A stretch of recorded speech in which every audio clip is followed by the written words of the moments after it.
Hello friends, welcome back. I am Vivek Singhal from tradingwithvivek.com। और जैसा कि आप सबको पता है कि मैं एक ट्रेडर हूं, मैं एक वेरी लॉन्ग टर्म इन्वेस्टर नहीं हूं। जब मैं ट्रेडर की बात कर रहा हूं तो ऐसा नहीं सोच लेना कि मैं फ्यूचर एंड ऑप्शंस का ट्रेडर हूं या फिर करेंसी करता हूं या कमोडिटीज करता हूं। ये सब चीज़ें नहीं है। मैं एक्विटी ट्रेडर हूं और एक्विटी ट्रेडर का मतलब है कि कोई चीज़ जिसमें दम है लाइफ टाइम हाई पर जाने का या उससे भी ऊपर जाने का, based on the business analysis, fundamental analysis and technical analysis, उनको परचेज किया जाए और जो उसके टेक्निकल टारगेट्स निकल कर आते हैं वहां पर सेल किया जाए। तो टेक्निकल टारगेट्स जो अपना पोटेंशियल गेन जनरली होता है वो वेरी करता है 10-12% से लेकर और 100-200% तक। तो डिपेंड करता है, लेकिन ऐसा नहीं है कि मैंने तो आज ले लिया, अब मैं 20 साल के लिए भूल गया, 50 साल के लिए भूल गया। काफी लोग इस बात को भी करते हैं और मैंने कुछ वीडियोस बनाई भी हैं कि अगर आपको ऐसा ही करना है तो इन ग्रेट कंपनीज में पैसे लगाना, फिर कोई बेकार कंपनीज में मत जाना। तो अभी मैंने कुछ टाइम पहले अपनी वीडियो बनाई थी जिसमें पोर्टफोलियो शेयर किया था जब वो लॉस में था। उसके बाद में जब मार्केट में थोड़ी सी रैली आई तो सारा पोर्टफोलियो किस तरीके से ग्रीन में टर्न हो गया, माइनस के 17%, 21% से प्लस के 13-14% तक। तो वो वीडियो बनाई थी और यहाँ पर ये चीज़ डेमोन्स्ट्रेट की थी कि किस तरीके से अगर हम अपने पोर्टफोलियो को जो सोच समझकर हमने स्टॉक्स परचेज किए हैं उनको अगर होल्ड करके रखा जाए तो सिर्फ थोड़ा सा टाइम देना होता है। विद इन 4 मंथ्स सारी सिचुएशन चेंज हो गई थी। अब जब पोर्टफोलियो प्लस में आता है तो कभी भी ऐसा नहीं होता, अगर ओवरऑल पोर्टफोलियो, ध्यान से समझना इस बात को, अगर ओवरऑल पोर्टफोलियो 15% प्लस में है तो ऐसा कभी नहीं होता कि सारे ही स्टॉक्स इक्वली 15% प्लस में होंगे। ऐसा नहीं होता है। तो कुछ स्टॉक्स बहुत ज्यादा प्लस में होते हैं, कुछ स्टॉक्स मीडियोकर रहते हैं कि 10-15% प्लस में जितना टोटल पोर्टफोलियो है, कुछ एट पार होते हैं और कुछ माइनस में भी होते हैं। अब ऐसे में सिचुएशंस जब चेंज होती है तो कुछ न्यू अपॉर्चुनिटीज यहाँ पर आती हैं, निकल कर क्रिएट होती हैं जिनको बाय करना चाहिए, और कुछ यहाँ पर टारगेट के पास पहुंच रहे होते हैं। अब क्योंकि हम जैसे ही कोई स्टॉक अच्छा खासा प्रॉफिट में आता है तो ओवरऑल वेटेज उस पर्टिकुलर स्टॉक की टोटल पोर्टफोलियो में इंक्रीज हो जाती है, और अगर कोई स्टॉक माइनस भी जाने लगता है तो उसकी वेटेज कम हो जाती है परसेंटेज वाइज। क्योंकि सपोज हमने 5% सारे स्टॉक्स में लगाया, अब एक या दो स्टॉक्स उसमें से 50% प्लस में चले गए तो वो सिर्फ 5% नहीं रहेगा टोटल पोर्टफोलियो का, वो इंक्रीज हो जाएगा यहाँ पर, वो काफी हद तक ऊपर बढ़ जाएगा।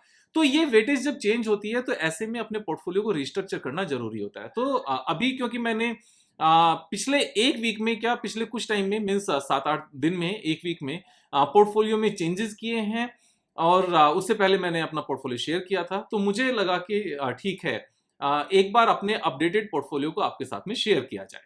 यहाँ पर शेयर करने का जो पर्पज है वो किसी भी तरह की रिकमेंडेशन देना नहीं है। ये चीज हमने क्रिस्टल क्लियर, बिल्कुल साफ साफ समझ लेनी है कि कोई भी रिकमेंडेशन नहीं है किसी भी स्टॉक को यहाँ पर बाय करने की। उसका बड़ा सिंपल सा रीजन है कि जब मैं इसको चेंज करूंगा या अपडेट करूंगा तो ये मेरे लिए प्रैक्टिकली पॉसिबल नहीं है कि जब मैं ट्रेड डालूं तो साथ के साथ आपको अपडेट करूं कि मैंने ये बेच दिया या फिर दूसरा नया ले लिया, या फिर मैंने ये बेच दिया दूसरा नया ले लिया। ये प्रैक्टिकली पॉसिबल है ही नहीं। तो इसीलिए इसको एक एग्जाम्पल के रूप में लेकर चलना, एक इलस्ट्रेशन के रूप में लेकर चलना, एक उदाहरण के रूप में लेकर चलना कि किस तरीके से अच्छी कंपनीज को हम गिरे हुए प्राइस पर लेकर वापस से रिस्ट्रक्चर करें, बढ़े हुए जो स्टॉक्स हैं वहां पर पार्शियल प्रॉफिट बुकिंग करें या पूरी प्रॉफिट बुकिंग करें और वापस से रिस्ट्रक्चर किया जाए।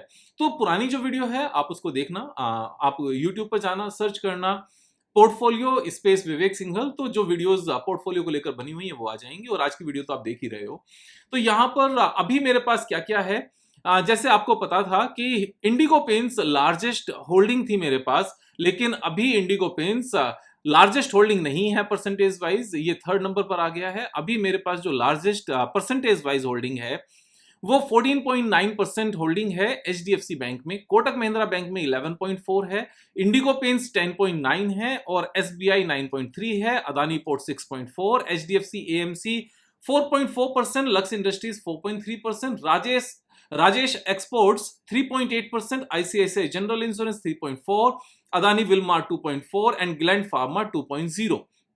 तो अगर मैं यहाँ पर टॉप 10 स्टॉक्स की बात करने लगूं, और यहाँ पर अगर टोटल हम देखते हैं तो मैं टोटल यहाँ पर निकाल ही देता हूं, इसको थोड़ा सा आपके लिए समझना इजी हो जाएगा। तो अगर टॉप 10 स्टॉक्स की बात करने लगे तो इसमें अपनी 71.10% हिस्सेदारी है, मीन्स एलोकेशन है, हिस्सेदारी एलोकेशन है। टॉप 10 स्टॉक्स में 71.1% पैसा लगा है। मैं जनरली सभी को एक चीज कहता हूं कि एक स्टॉक में 5% से ज्यादा पैसा नहीं लगाना चाहिए। तो यहां पर जैसा आप देख सकते हैं कि मेरा जो मैक्सिमम परसेंटेज पैसा लगा है 5% से ज्यादा, वो 5 स्टॉक्स में लगा है। 5 में अदानी पोर्ट्स 5 के आसपास ही है, तो बेसिकली 4 स्टॉक्स में लगा है। उनमें से एक एचडीएफसी बैंक है, कोटक महिंद्रा बैंक है, इंडिगो पेंट्स है एंड एसबीआई है। इंडिगो पेंट्स की परसेंटेज कम हो गई है क्योंकि कुछ यहां पर मूव हुआ है एचडीएफसी बैंक, कोटक बैंक और बाकी में, और बाकी भी यहां पर चेंजेस आए हैं। तो मैं ये चीज कहना चाह रहा हूं कि हमें डाइवर्सिफाई करना चाहिए, लेकिन ऐसा भी नहीं करना चाहिए कि हमारे पास 100 स्टॉक्स हों। अगर 100 स्टॉक्स हैं भी तो ऐसा भी नहीं होना चाहिए कि सब में इक्वल हो। 100 स्टॉक्स में इक्वल करेंगे 1% एक में आएगा। तो यहां पर वो इस चीज को यहां पर थोड़ा सा एक्सप्लेन करता है, अगर 100 स्टॉक्स हैं सब में इक्वल है, कि हमें इनमें से कुछ 20 स्टॉक्स में कुछ ज्यादा कॉन्फिडेंस नहीं है, यानी कि हम यहाँ पर कॉन्फिडेंस की कमी रखते हैं और हम यहाँ पर एनालिसिस के ऊपर हमें विश्वास नहीं है, जो स्ट्रेटजीज हम फॉलो कर रहे हैं उनके ऊपर विश्वास नहीं है। तो यहाँ जिसमें बहुत ज्यादा कॉन्फिडेंस है, अब जैसे हम बात करते हैं कि विवेक का आप एक चीज तो बिल्कुल ही कहते हो कि 10% से ज्यादा तो एक स्टॉक में जाना ही नहीं चाहिए। अब आप तो चले गए एचडीएफसी में और कोटक में, तो यहां मैं यही चीज कहना चाहता हूं कि मैं कौन से स्टॉक में गया हूं, आप ये भी एक बार देख लो। HDFC bank and Kotak bank means the best available companies in India. अगर हम टॉप 20 कंपनीज की बात करें कि बेस्ट 20 कंपनीज कौन सी हैं इंडिया की, तो उनमें एचडीएफसी बैंक और कोटक बैंक का नाम आ जाएगा। तो अगर मैं हायर एलोकेशन कर रहा हूं तो कहां कर रहा हूं, ये बात समझने वाली है और उसके रीजंस हैं। तो यहां पर टॉप 10 कंपनीज में 71% हिस्सेदारी है। उसके बाद में अगर हम 20 स्टॉक्स तक की बात करने लगे तो ओवरऑल कितना एलोकेशन अपना हो गया, तो ओवरऑल एलोकेशन यहां पर आता है 86.4%, यानी कि टॉप 20 स्टॉक्स में 86.4% है, और बचे हुए 24 स्टॉक्स में जो अपनी हिस्सेदारी है वो सिर्फ 13.6% बैठती है, यानी कि वो नेग्लिजिबल सी है। और यही मुझे सही तरीका नजर आता है काम करने का। जैसे पीएनबी था, पीएनबी में हिस्सेदारी कम होती चली गई, कम होती चली गई, कम होती चली गई, क्योंकि टाइम टू टाइम थोड़ा सा प्रॉफिट बुक करना भी एक पार्ट है। अब वो टेक्निकल चार्ट्स के बेस पर भी होता है, लेकिन क्या वापस से पीएनबी में विवेक भाई पैसा नहीं लगाना चाहिए? आप तो 200 की बात करते थे, 200 का भी नंबर आ जाएगा। एचडीएफसी बैंक अगर यहां से स्पीड से चला गया और 20-30% बढ़ गया, तो हो सकता है वहां से पैसा निकलकर, और तब तक पीएनबी नहीं बढ़ा तो वापस से यहां मूव कर जाएगा। तो ऐसे में एक चीज मैं हमेशा देखता हूं कि अगर पहले से मैंने कोई चीज ली और वहां मुझे एक अच्छा खासा गेन नजर आता है, लेकिन दूसरी अपॉर्चुनिटी उससे भी ज्यादा अच्छी कंपनी में उससे भी बेटर अपॉर्चुनिटी बन गई, तो वहां मूव करने में कोई बुराई नहीं होती। मैं एक चीज फिर भी कहता हूं कि नुकसान में बेचने की जरूरत नहीं है। और जहां तक नुकसान में बेचने के लिए मैं मना करने की बात करता हूं, तो आप इसमें अभी भी मेरे पास हैथवे भी देख सकते हो, जो नुकसान में मैंने नहीं बेचा। आप एशियन टाइल्स भी देख सकते हो, मैंने नुकसान में नहीं बेचा। आप वैलिएंट ऑर्गेनिक्स भी देख सकते हो, नुकसान में नहीं बेचा। और बाकी भी जो छोटी मोटी कंपनीज हैं आपको नजर यहां पर आ जाती हैं। वर्लपूल भी देख सकते हो, मैंने नुकसान में नहीं बेचा। तो मैं नुकसान में बेचने का आदी नहीं हूं, मुझे नुकसान में बेचने की जरूरत नहीं है। मेरा माल है यार, मैं बाकी पैसा नहीं लगाऊंगा, एवरेजिंग नहीं करूंगा, और जो प्रॉफिट बुकिंग होगी वो उस टाइम पर और बेटर कंपनीज में वहां पर लगाएंगे। तो नुकसान में बेचने की जरूरत नहीं है। और जैसे जैसे एक्टिव इनकम भी एक पार्ट यहाँ पर रोल प्ले करती है, तो अगर मुझे किसी दूसरे अपने सोर्स से कोई इनकम आती है तो मैं वो भी मार्केट में ही डालता हूँ। और जब वो मार्केट में डलता है तो जो एग्जिस्टिंग कोई फंसा हुआ शेयर है, मीन्स एज सच फंसा हुआ शेयर है, क्योंकि कोई स्टॉक जल्दी चलता है कोई लेट से चलता है, वो एक पार्ट है इस ओवरऑल ट्रेडिंग का। तो वो एक्टिव इनकम किसी और अच्छी कंपनी में लग जाती है, तो जो फंसा हुआ शेयर है उसकी जो परसेंटेज एलोकेशन वो अपने आप से कम हो जाती है। तो यहाँ पर यही एक तरीका है, जो पोर्टफोलियो आपके साथ शेयर करने का भी तरीका है, जो पर्पस है ना, वो यही है कि लर्निंग करो। लर्निंग के बाद में स्ट्रीट स्मार्ट बनो कि अपॉर्चुनिटी को कैसे यूज करना है। अब इस चीज को सिखाया नहीं जा सकता, इस चीज की सिर्फ आप प्रैक्टिस कर सकते हो। दोनों चीजों में डिफरेंस है। यहां पर रूल सिखाए जा सकते हैं, यहां पर साइकिल कैसे चलानी है ये सिखाया जा सकता है, लेकिन स्टंट कैसे करना है ये नहीं सिखाया जा सकता। क्यों? स्टंट प्रैक्टिस से आता है। पहले आप एक जनरल कार चलाओगे, उसके बाद में थोड़ा सा ज्यादा सीसी की गाड़ी चलाओगे, उसके बाद में और पावरफुल गाड़ी चलाओगे, उसके बाद में आप थोड़ा सा स्पीड पे चलाना सीखोगे। जैसे जैसे ईयर्स बीतेंगे, यहाँ पर डेज बीतने से बात नहीं होती, डेज का एक्सपीरियंस यहाँ पर काउंट नहीं होता, यहाँ पर ईयर्स का एक्सपीरियंस काउंट होता है।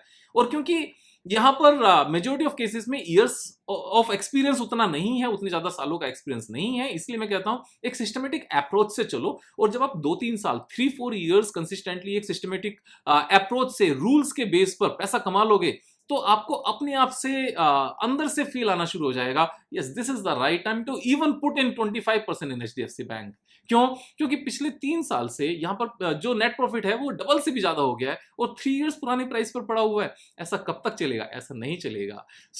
ये आपको खुद से एक्सपीरियंस होगा, इस चीज को नहीं सिखाया जा सकता। सिस्टमेटिक अप्रोच सिखाई जा सकती है, लेकिन स्ट्रीट स्मार्टनेस नहीं सिखाई जा सकती। स्ट्रीट स्मार्टनेस क्या हम पहले सीख सकते हैं? नहीं, ऐसा कभी नहीं हो सकता। पहले सिस्टमेटिक अप्रोच सीखनी पड़ेगी, उसके बेस पर पैसा कमाना पड़ेगा, उसके बेस पर एक्सपीरियंस लेना पड़ेगा, उस एक्सपीरियंस से स्ट्रीट स्मार्टनेस अपने आप से आएगी।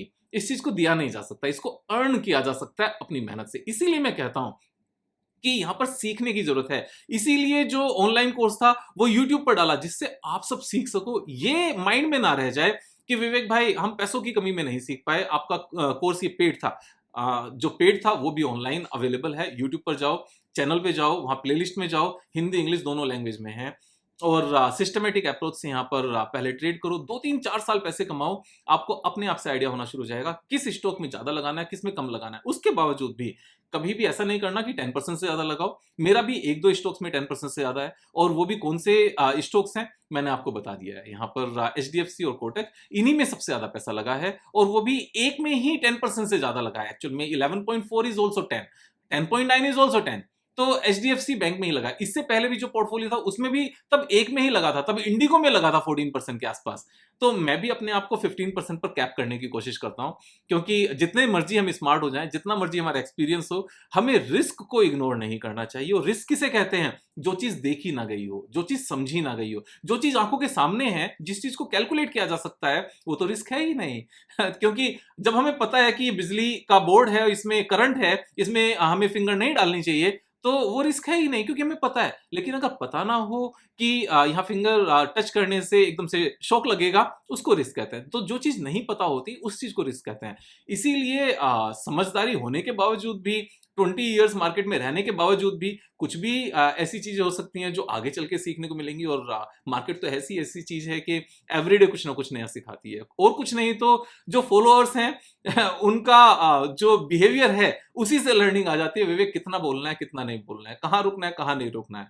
तो यहाँ पर हमें सीखते रहना है। स्टॉक मार्केट में बिहेवियर को अगर हम और अच्छे से सीख पाए, क्योंकि स्टॉक मार्केट है क्या? बेसिकली डिमांड एंड सप्लाई है। डिमांड एंड सप्लाई किस चीज से बनी है? यहाँ पर एक्चुअल नीड से नहीं बनी। यहाँ डिमांड एंड सप्लाई बनी है फियर एंड ग्रीड से। तो जो लोग कहते हैं ना ये इकोनॉमिक्स वाली डिमांड एंड सप्लाई है, नो, ये इकोनॉमिक्स वाली डिमांड एंड सप्लाई नहीं है।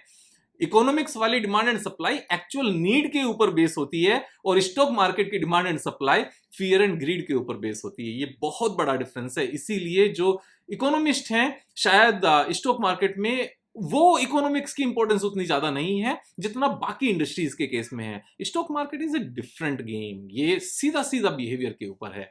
मैं अपना एक्सपीरियंस आपके साथ शेयर करता रहूंगा, आपने दोस्तों के साथ शेयर करना है, खुद भी सब्सक्राइब करना है, सब्सक्राइब कराना भी है, ये आपका काम है। यहां पर कल फिर मिलेंगे एक नए वीडियो के साथ। तब तक जय हिंद, जय भारत।